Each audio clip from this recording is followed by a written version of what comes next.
Hola.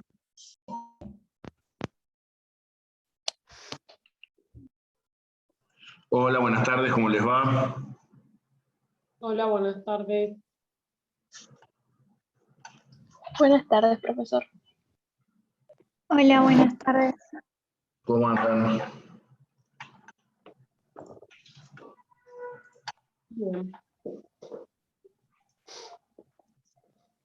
Buenas tardes. ¿Qué tal? ¿Tuvieron clase con el titular el viernes? Asincrónicas, pero sí. Bien, ¿qué están viendo con Carlos?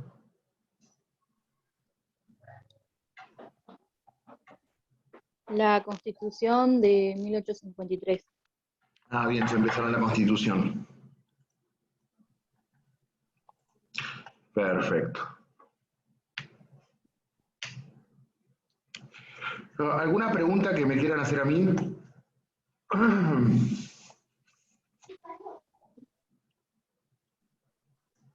De los temas que hemos venido viendo. Tengo una duda, profe, creo que ya igual lo había comentado, el tema del primer parcial, ¿qué unidades iba a incluir? Hasta la 8 creo que había dicho, inclusive, sí, hasta la 8. Hasta el punto, no toda la 8, hasta el punto 33, que es la batalla de Pavón. Listo, de la unidad 2 hasta el punto 33 de la unidad 8. Exactamente. A ver, Muchas gracias. para que chequeo bien el punto. Sí, el 33. Gracias. Soy plenamente consciente que estoy justo con los tiempos. No sé si vamos a llegar a desarrollar todo el temario. De última, el parcial lo haremos hasta donde lleguemos. No voy a tomar nada que no hayamos visto. Ok. Bueno, si no tienen ninguna pregunta, arrancamos.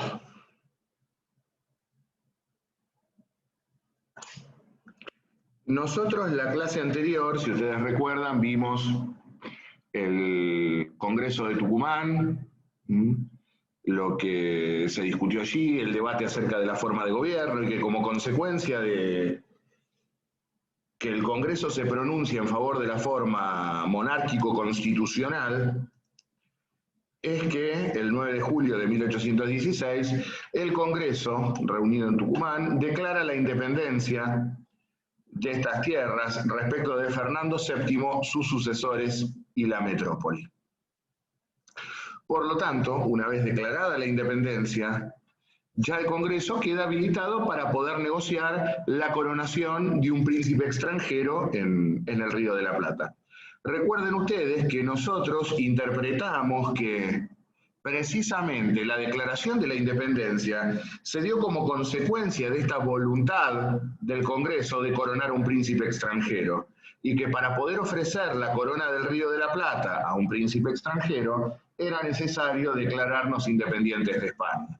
Por lo tanto, no es casualidad entonces que declarada formalmente la independencia el 9 de julio de 1816, ya inmediatamente en ese mismo año comenzaran las tratativas monárquicas que se llevaron a cabo durante el directorio de Pueyrredón y la vigencia del propio Congreso. En este sentido, yo ya he adelantado aquí que se había llevado a cabo una tratativa con los portugueses, llegó a firmar inclusive un tratado con dicha nación lusitana, con la idea de coronar a Juan VI de Portugal, con la condición de que nunca se unificaran los reinos del Río de la Plata y de Portugal, bajo la tutela o bajo la protección inglesa. En este sentido, el tratado se elaboró, incluso hasta comenzó a elaborarse la Constitución para darle forma a esta monarquía constitucional. Sin embargo, a último momento, el rey Juan VI decide echarse atrás. Temía que esto le trajera problemas con las demás naciones europeas y en consecuencia decide no aceptar. Con lo cual, la segunda tratativa se va a llevar a cabo también durante la gestión de Juan Martín de Pueyrredón y del Congreso, con los franceses. En efecto, Juan Martín de Pueyrredón era de origen francés. Por lo tanto, no es casualidad entonces que se desarrollen tratativas con los franceses. En ese sentido, aprovechando la presencia de un general francés en Buenos Aires, el conde Lemoyne, Pueyrredón decide enviar a un diplomático, a Valentín Gómez, a París, a negociar la coronación nada más ni nada menos que del duque Luis Felipe de Orleans. Por lo tanto, Pueyrredón y el Congreso están decididos a coronar a un príncipe francés. Y alguien de primer orden, como era nada más ni nada menos que el duque de Orleans. Cuando Valentín Gómez llegó a París, la cuestión no era tan sencilla. ¿Por qué? Porque en la línea sucesoria francesa, precisamente, quien se encontraba en dicha posición era este personaje. El duque de Orleans, Luis Felipe de Orleans, se encontraba en la línea sucesoria de la corona francesa. Por lo tanto, los franceses no iban a prestar a alguien que podía, por determinadas eventualidades, llegar a la corona parisina. Por lo tanto, no fue posible coronar a Luis Felipe. Y lo bien que hizo Luis Felipe, porque en efecto, en 1830, Luis Felipe de Orleans sería coronado rey de Francia.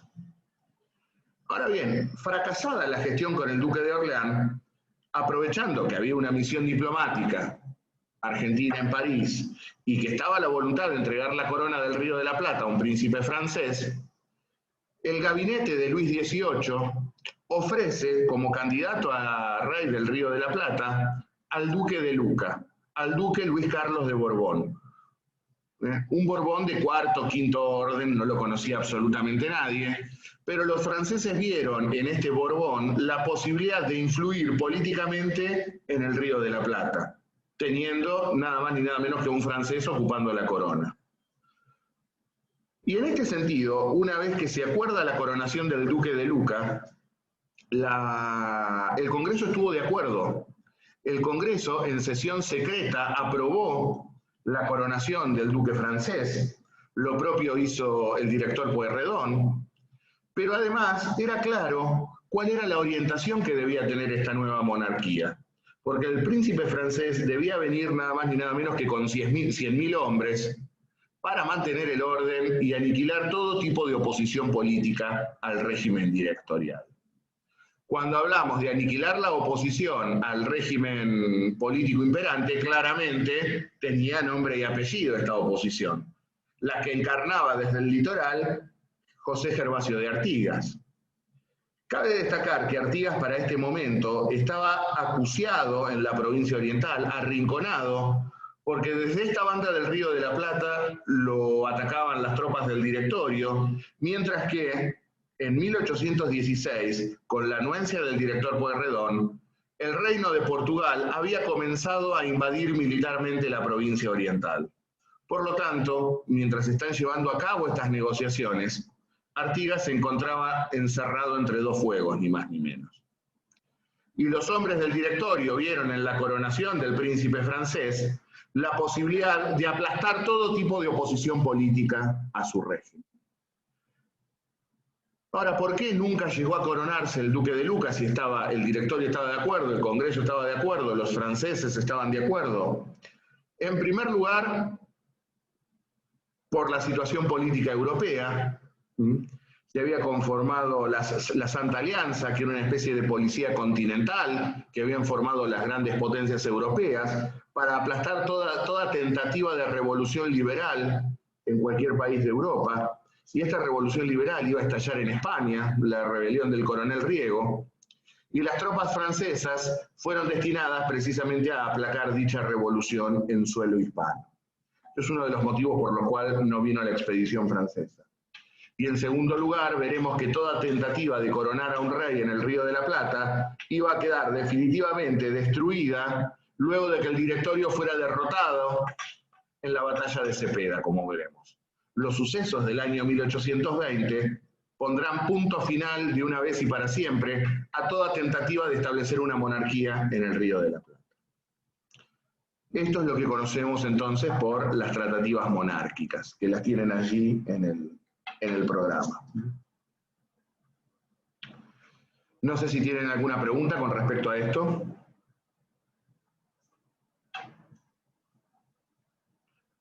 ¿Nada? No, profe. Entonces ahora tenemos que ver cuál fue la obra institucional del Congreso de Tucumán. Ya hemos visto que su principal obra fue nada más ni nada menos que la Declaración de la Independencia el 9 de julio de 1816.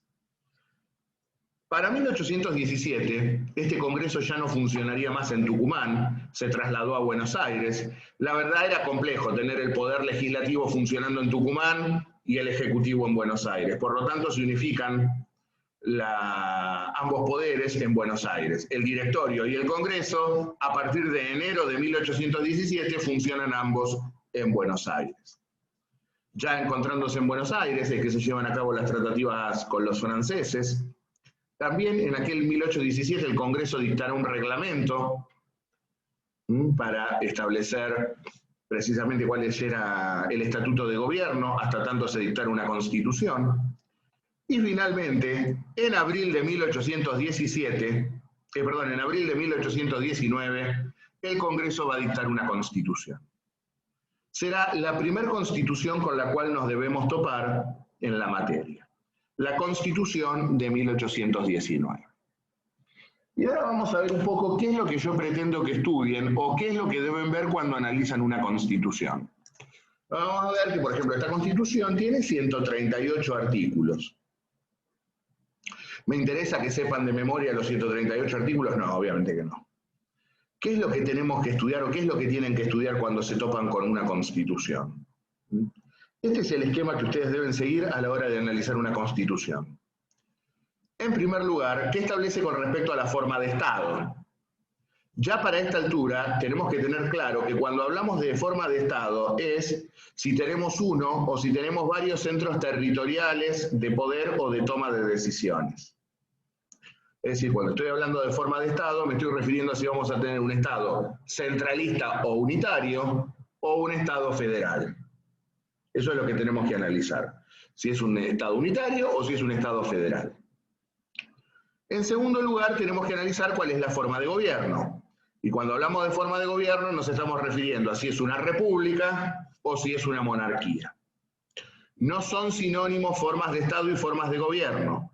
Reitero, la forma de Estado implica cómo distribuyo territorialmente el poder. La forma de gobierno es quién ejerce efectivamente ese poder y en nombre de quién. Si tengo división de poderes tendré una república, si tengo un rey o el poder concentrado en una sola persona tendré una monarquía. Entonces, forma de Estado y forma de gobierno, dos cosas que debemos analizar. Ahora bien, si tenemos una república, entonces tendremos que analizar cuál es la estructura de los poderes del Estado, o cómo organiza los poderes del Estado. Todas las constituciones generalmente van a tener la tríada clásica: legislativo, ejecutivo y judicial. ¿Qué es lo que tenemos que saber cuando estudiamos los poderes del Estado? No me interesa que sepan cuántos años tenía que tener para ser elegido, dónde tenía que vivir, cuántas cuentas, cuántas mulas, esa reglamentación minuciosa en la cual recaen a veces las constituciones, que implica un esfuerzo memorístico para ustedes y datos que no sirven, la verdad, absolutamente para nada. Pero sí que es lo que tenemos que saber de los poderes. ¿Quién lo ejerce? ¿Cuánto dura? ¿Cómo se elige?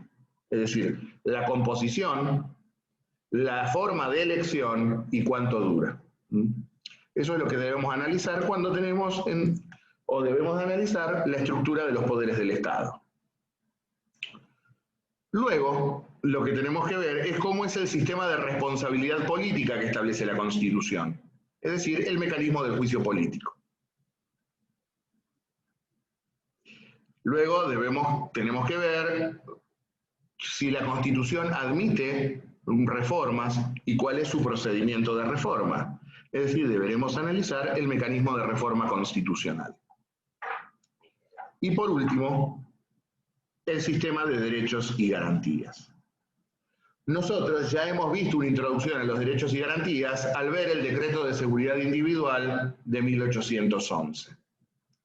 En este sentido, si ustedes más o menos saben bien el Decreto de Seguridad Individual, ya saben prácticamente las garantías que se han establecido en todas las constituciones argentinas. porque todas las constituciones, ya me voy adelantando, siguen el paradigma del constitucionalismo clásico o liberal. En consecuencia, todas las constituciones reconocen los derechos y garantías clásicos del liberalismo. Vida, libertad, honra, propiedad, el debido proceso, que nadie puede ser arrestado sin orden de juez competente, la inviolabilidad de la morada, de los papeles privados, la necesidad de orden para allanar, la función constitucional de las cárceles, etcétera, etcétera. Si ustedes manejan bien ese decreto de seguridad individual, prácticamente ya saben las garantías de todas las constituciones. Habrá alguna más, alguna menos, pero tienen la estructura vertebral del sistema de derechos y garantías.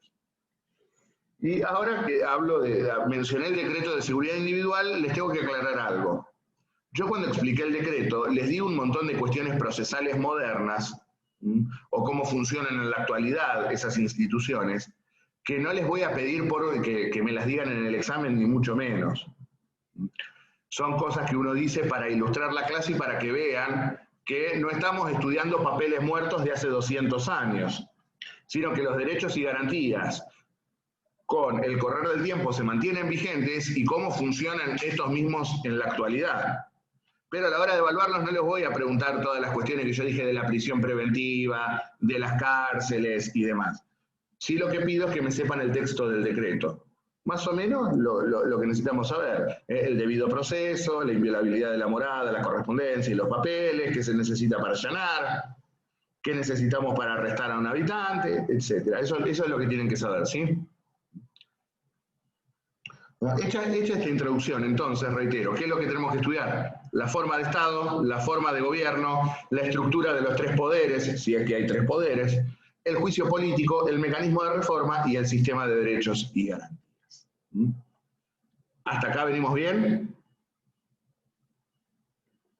¿Sí? Bien. Ahora entonces vamos a desarrollar este esquema con el texto de la Constitución de 1819.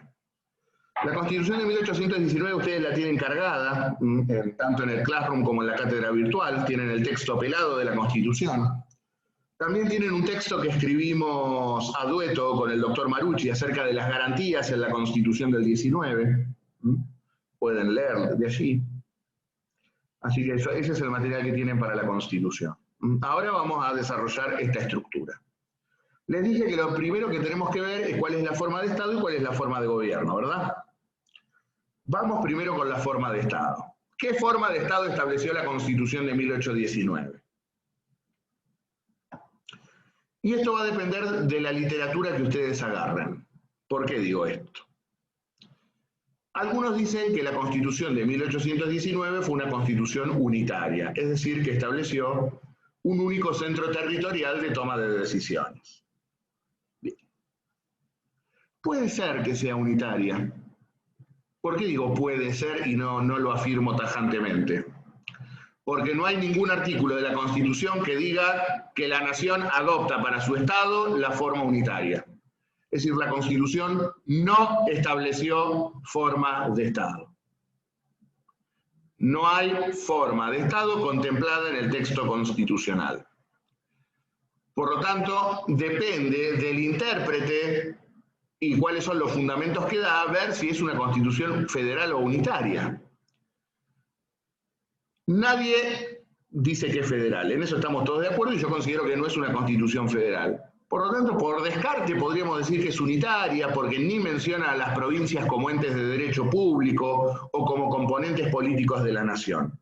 Pero es una interpretación que hacemos del texto constitucional. Reitero expresamente, la Constitución no dice absolutamente nada. Como digo, no menciona a las provincias como unidades políticas o de derecho público como parte integrante de la nación y de allí deducimos que es unitaria.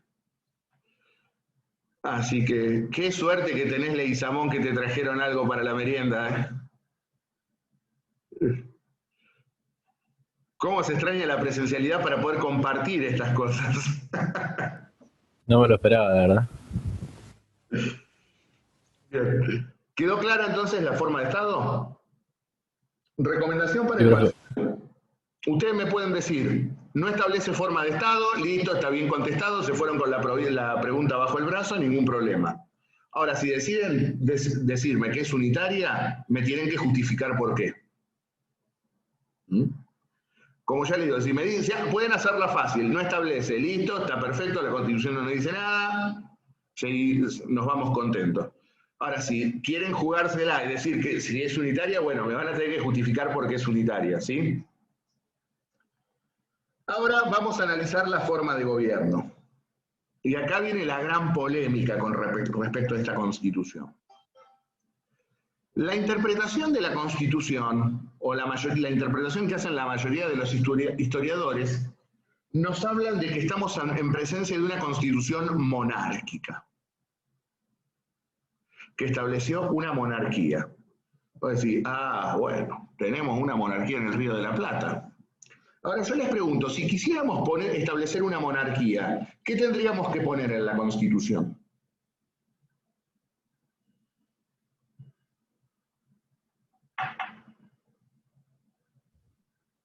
Un rey.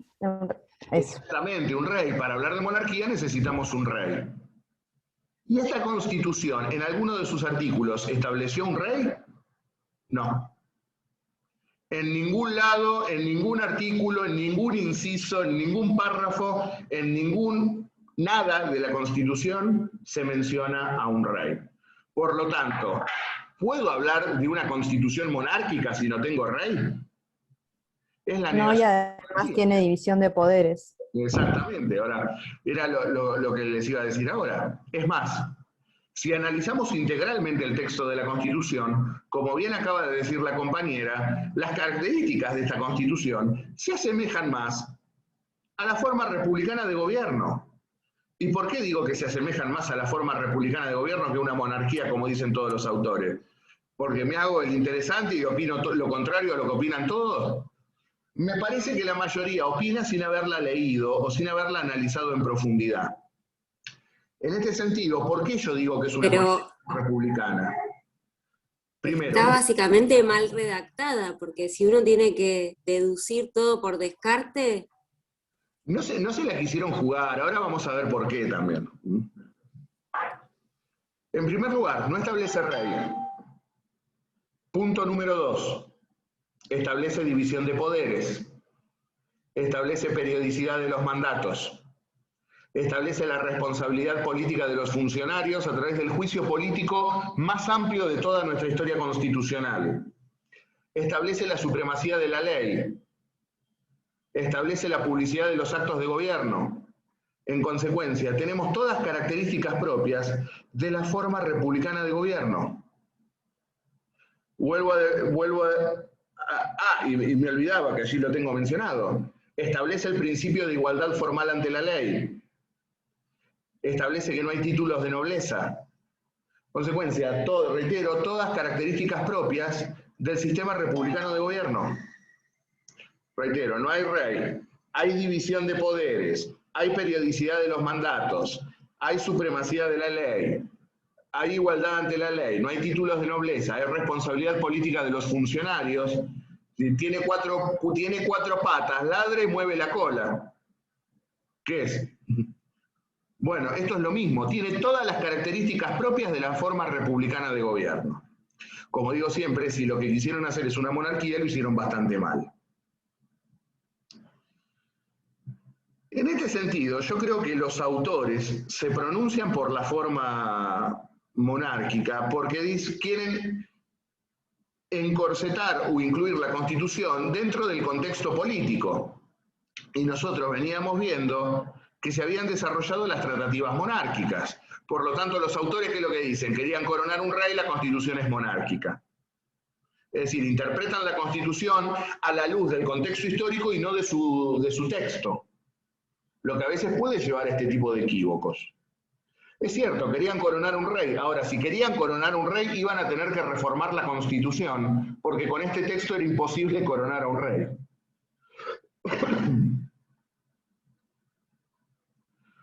Otros dicen, o se basan en una carta del duque de Richelieu, el canciller francés, al primer ministro, que dice, bueno, Pueyrredón y sus amigos están haciendo una constitución lo más monárquica posible. Si esto es lo más monárquico posible que pudieron hacer, mamita, no tienen ni idea de lo que es una monarquía. Después, por ejemplo, Mitre, con sus célebres frases insustanciales, dirá, bueno, es una constitución aristocrática. ¿Qué sé yo? Sí, puede ser que sea aristocrática por el tipo de senado que tenía, que ahora veremos. Ahora, que sea aristocrática puede ser tanto republicana como monárquica. Puede ser una república aristocrática. ¿No? Lo que dice Mitre no nos sirve absolutamente para nada. Y tenemos otro detalle. Al margen de que tiene todas las características del sistema republicano, no hay ningún artículo tampoco que nos diga qué forma de gobierno adopta la Constitución. Porque si hoy agarramos la Constitución vigente, el artículo primero lo dice claramente. La nación adopta para su gobierno la forma representativa republicana. Ya el artículo 1 te lo dijo. Acá no hay ningún artículo que nos diga si esto es república o es monarquía. Nuevamente, queda función del intérprete. Y fíjense el quilombo que hacemos los intérpretes.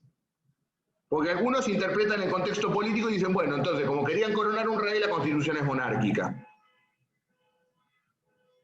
Yo, que hago un análisis exegético y textual de la Constitución, digo, para mí es republicana. La diferencia por ahí es que yo sí explico por qué para mí es republicana. No recurro ni al contexto político ni nada, recurro al propio texto. No tiene rey, tiene división de poderes, hay periodicidad de los mandatos, hay igualdad ante la ley, supremacía de la ley, no hay títulos de nobleza, juicio político amplio. Es una república. Ahora bien, para la forma de gobierno vale la misma aclaración que les formulé para la forma de Estado.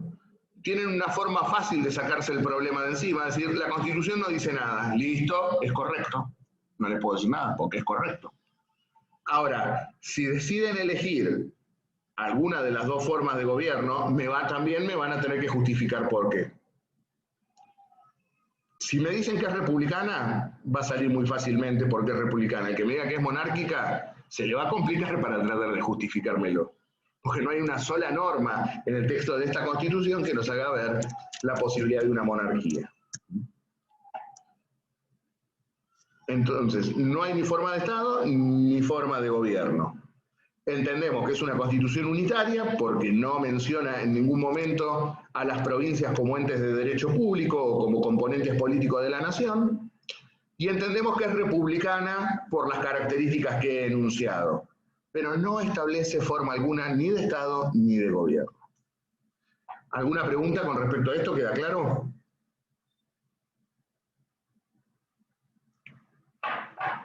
Queda claro, profe. Bien. Ahora entonces vamos a al otro ítem de análisis que les marqué, como es la estructura de los poderes. Y vamos a empezar por el poder legislativo. Esta Constitución adoptó la tríada clásica, legislativo, ejecutivo y judicial. ¿Sí? Poder legislativo, el encargado de legislar o de dictar las leyes, de sancionar las leyes, mejor dicho. El poder ejecutivo, que es el poder administrador, el poder que gestiona la conducción política del Estado, y a su vez el encargado de reglamentar o de ejecutar las leyes. Y por último, el poder judicial, que es el encargado de interpretar en casos judiciales las normas dictadas tanto por el Congreso como los decretos del Poder Ejecutivo. Ahora vamos a ver cómo están integrados los tres poderes. El poder legislativo, ¿quién lo ejerce? El Congreso de la Nación. Hay un Congreso. Esta Constitución establece un Congreso. Y ese Congreso ejerce el poder legislativo. Ahora, ¿qué características va a tener este Congreso? Es un Congreso bicameral. ¿Qué significa bicameral? Dos cámaras legislativas. Una Cámara de Diputados o de Representantes y una Cámara de Senadores. Vamos a analizar ahora cómo está compuesta cada Cámara y cuál es su función. Vamos primero a la Cámara de Diputados o de Representantes. Ya les voy anticipando algo. Si ustedes aprenden cómo estaba compuesta esta Cámara de Diputados, ya saben cómo son todas las cámaras de diputados de todas las constituciones, inclusive de la vigente. Porque son iguales. La Cámara de Diputados está compuesta por diputados, obviamente, porque va a ser, si no, diputados o representantes, elegidos en forma directa por el voto ciudadano, en forma proporcional a la población. Esto se mantiene igual hoy en día. Diputados electos por el pueblo a través del voto en forma proporcional a la población. La Cámara de Diputados es la que ostenta precisamente la representación popular. Es la que representa la soberanía popular. ¿Cuánto duran los diputados? Duran 4 años en el ejercicio de sus funciones. 4 años, igual que hoy. Pero la Cámara se renueva por mitades cada 2 años. Son las tan famosas elecciones de medio término, como la que vamos a tener en octubre de este año. Este año veremos que renovamos la mitad de la Cámara de Diputados, y también algunas provincias renuevan senadores, pero no quiero entrar ahí porque el Senado actual no tiene nada que ver con esta Constitución. Pero para que vean cómo se mantiene igual. Diputados elegidos por voto popular duran 4 años en el ejercicio de sus funciones y la Cámara se renueva por mitades cada 2. Ahora bien, reitero, como esta Cámara es la que tiene la representación popular, es la que representa al pueblo de la nación, tiene iniciativa legislativa. ¿Qué significa iniciativa legislativa? Que los proyectos de algunas materias deben iniciarse sí o sí en la Cámara de Diputados. Y tiene iniciativa legislativa, como les digo, en materia de contribuciones, es decir, de impuestos, igual que hoy. Las leyes impositivas deben iniciarse sí o sí por la Cámara de Diputados. ¿Por qué esto? Porque desde la Carta Magna de 1215, pasando por la Revolución Inglesa, la Revolución Norteamericana y luego la Francesa, surge un principio que no hay imposición sin representación. Como dice el derecho anglosajón, no taxation without representation. No puede haber impuestos sin que sean votados por los representantes del pueblo. Y en sentido lato, en sentido estricto, los representantes del pueblo son los diputados. Por lo tanto, debiendo las leyes impositivas ser votadas por los representantes del pueblo, es natural que las leyes impositivas se originen en la Cámara Baja, en la Cámara de Diputados.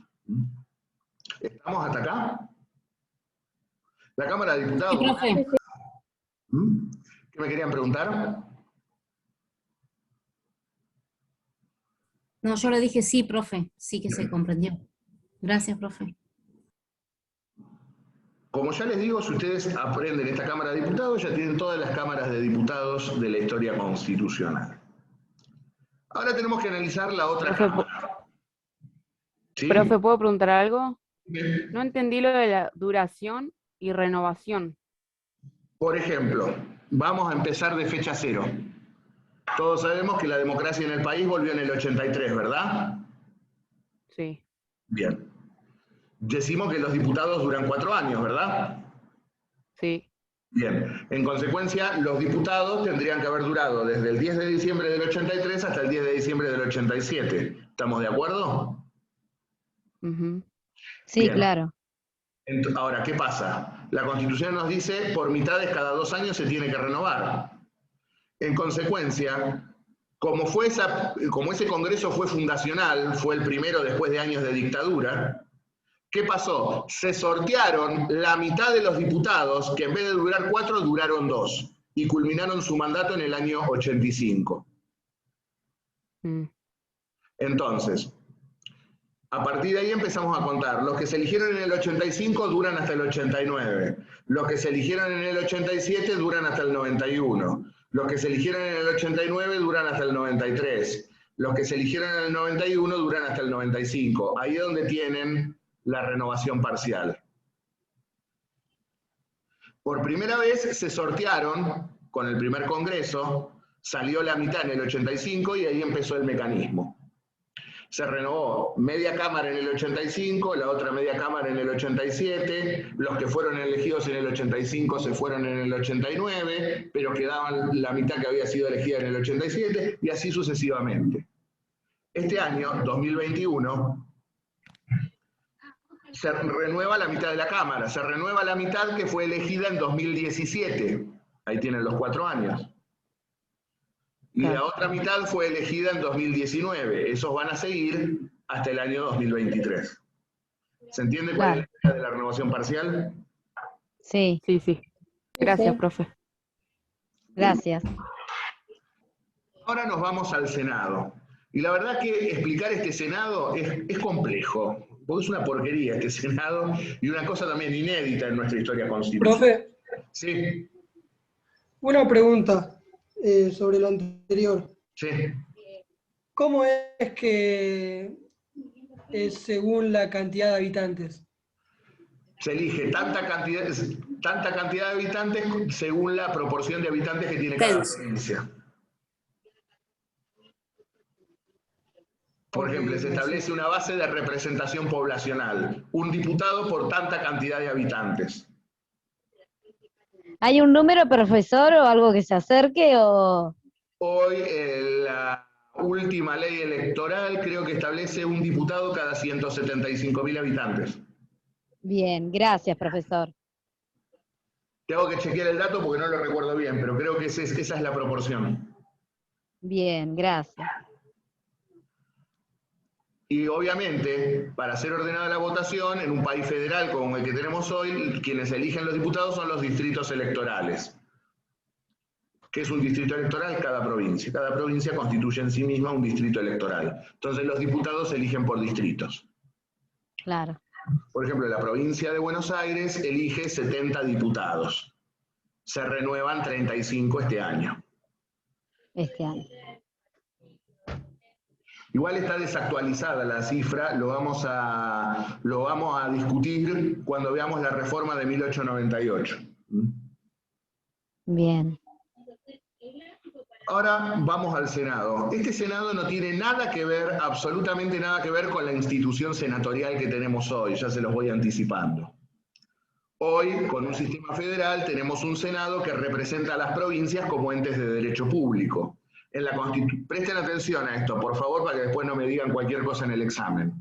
Hoy, nuestro sistema bicameral tiene esta representación. Diputados representan al pueblo, los senadores representan a las provincias como entes de derecho público, como entes federales, Sí. autónomos. Eso hoy. En el texto de 1819, ese Senado no tenía absolutamente nada que ver, porque acabamos de decir, ni menciona a las provincias. Y aquí Claro. este Senado. Y yo interpreto que representaba a las distintas corporaciones que componían aquella sociedad arcaica. Y esto lo deduzco de cómo estaba compuesta. Fíjense cómo estaba compuesto este Senado. Un obispo y 3 eclesiásticos, es decir, la corporación iglesia. 3 militares, es decir, la corporación castrense o el ejército. Un representante por cada universidad, la corporación universitaria. Un representante, o mejor dicho, el director de Estado saliente, terminaba su mandato en el Poder Ejecutivo y ocupaba una banca en el Senado. Y luego la corporación civil, o la sociedad civil, que elegía tantos senadores como cantidad de provincias hubiese. Cuando se corta, nos conectamos automáticamente. Los senadores, realmente, es una cámara más conservadora, de renovación mucho más lenta y pausada.